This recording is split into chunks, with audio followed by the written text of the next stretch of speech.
May we begin? Yes, we can hear you. Okay, thank you. Um, okay, hi guys, good afternoon. We are group 3 and our project name that we have thought of is called EdVolution, which is obviously a word that we made up of from combining education and evolution together.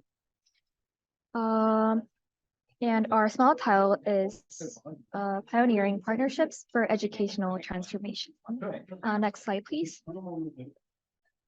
Okay, so our project's target are the teenager students in developing countries.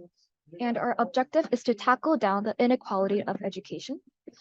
As you guys all know, for those guys who were in the last meeting, would know that our project that we were originally planning to do was to make a connection or a platform where we can mediate the corporation and the schools together in a particular area in the developing countries. But after doing some research, we found out that there were already existing projects that have done the same things and also they had the same target and objective as we were trying to do. So what we decided was to modify and improve the already existing projects and also find some improvement points in order to make a more sustainable and solid system for the corporation and the schools to become mediated. And we would also like to tell you guys thank you. We would also like to tell you guys in advance that our project is in a very gigantic scale. So we might be not that detailed in the particular and specific ways in which how these projects are going to be done, but we would like to just share our overall general purpose and the improvement points that we have thought of. Okay, next slide, please. Okay, so our group came up with some principles that we consider the most important.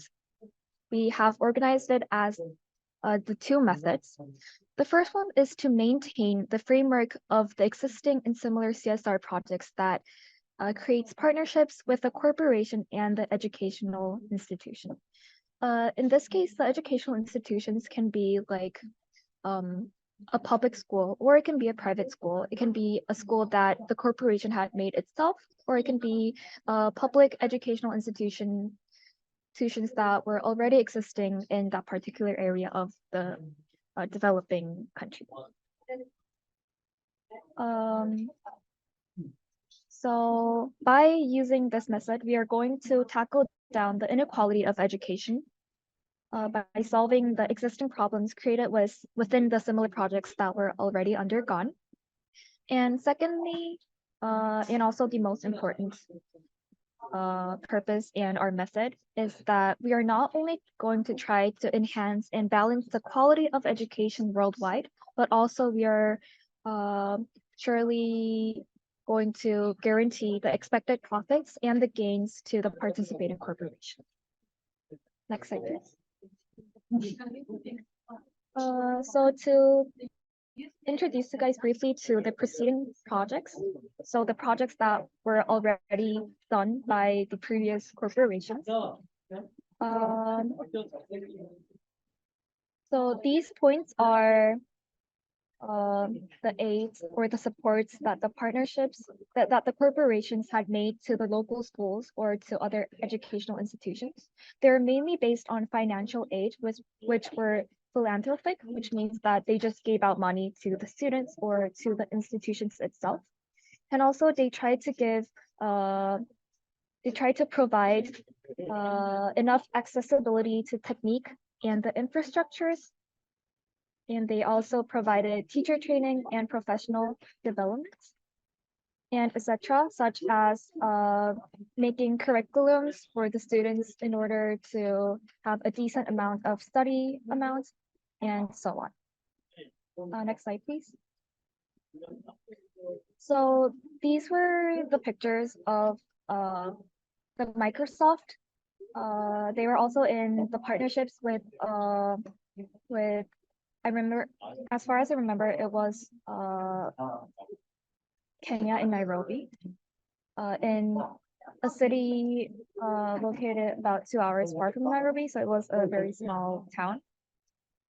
They were trying to provide a lot of technique and technique classes in which they can handle with not only computers or phones, but with information and so on.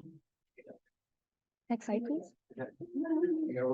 Yes, and as I have mentioned right before, we have found out that there are still plenty of improvement points to make a better educational environment and a better sustainable and a more solid educational environment. So the improvements that we thought were needed was, first of all, a careful approach in terms of cultural and contextual sensitivity. So in this case, we mean that implementing educational projects in diverse cultural settings may require a big range of considering local customs, languages, and social norms. This is very obvious because the country in which the corporation is located in and the country in which the schools or the educational institutions are located have very different social settings, culture, and language and customs. So we thought that this process is very necessary when we are considering a mediation between the corporation and the schools.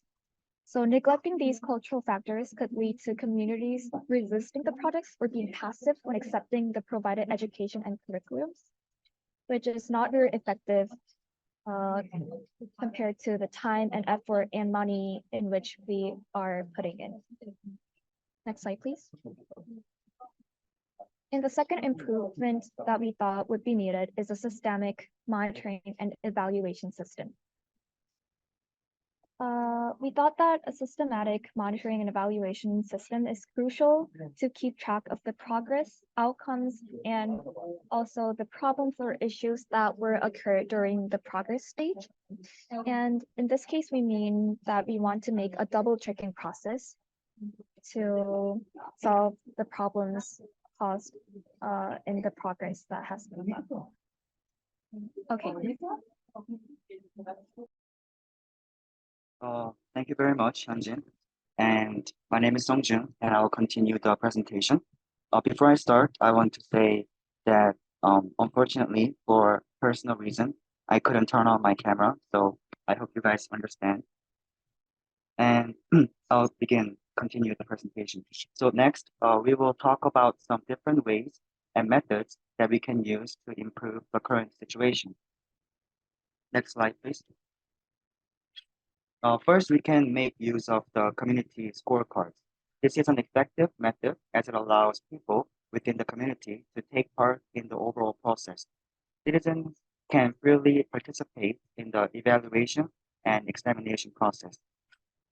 In doing so, this will help solve the cultural and contextual issues that is arose within the community and also help promote awareness of education to other community members.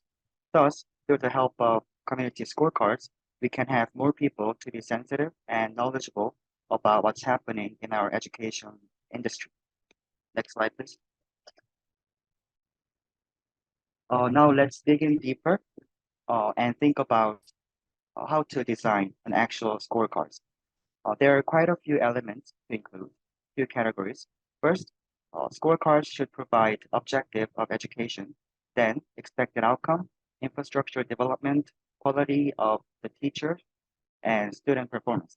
All these factors are important and they help reflect issues and problems regarding students' education. Next slide, please.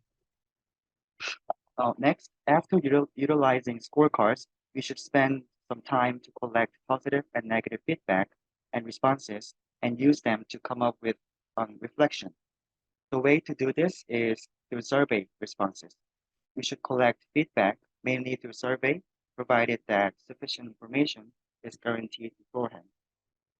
Moreover, we should make sure that the community's feedback is reflected in the next given period of time. This means that we should carefully monitor to see if gathered feedback from the survey is being properly adjusted to create better education model. Next slide, please. The final step is to repeat the previous cycle to minimize the gap. We should design scorecards and gather feedback, apply our reflected results continuously to reduce and better improve our previous education model. I personally think that this step is the most important step because the previous 3 steps have already been implemented and carried out by our many other groups. However, the key lies in whether we are able to persist, continue, and make changes for the better. Next slide, please. The next method is the engagement of social media. Since we can gather, share, and learn tons of different information and knowledges on the internet, we should use this advantage to share with the world real-time updates and some of the changes and reformation. Also, people can freely upload their own personal success stories and feedbacks from the students, parents, and other community members. In this way, people can feel more comfortable and relaxed and relate more as they will be more familiar with these personal stories. Next slide, please. To further introduce additional ideas, we can create various types of educational programs in the forms of photos, videos, posters, drawing, and animation. Moreover, we can also live stream to make direct interaction with stakeholders from different locations. Using the benefits and characteristics of the online world, we can adjust more easily to creating more friendly and equal relationship with corporations and educational institutions. Thank you. Okay, thank you.